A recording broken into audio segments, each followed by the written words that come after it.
অবস্থান করছেন তাকে সংবর্ধনা জানানোর জন্য, তাকে স্বাগত জানানোর জন্য এবং তারেক রহমান নিরাপত্তা কর্মীদের বেষ্টনে আমরা দেখছি তিনি বের হয়ে যাচ্ছেন এবং সেখানে সংবাদকর্মীরা রয়েছেন এবং আমরা যেটুকু জানি যে তিনি সেখান থেকে বের হয়ে জনগণের উদ্দেশ্যে বক্তব্য রাখবেন, রাখার পরে তিনি চলে যাবেন এভারকেয়ারে তার মায়ের সাথে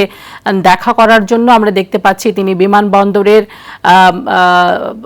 অংশটুকু অতিক্রম করে চলে যাচ্ছেন এবং আমরা দেখছি দ্রুত সময়ের মধ্যে নিশ্চয়ই তিনি জনগণের মধ্যে আসবেন এবং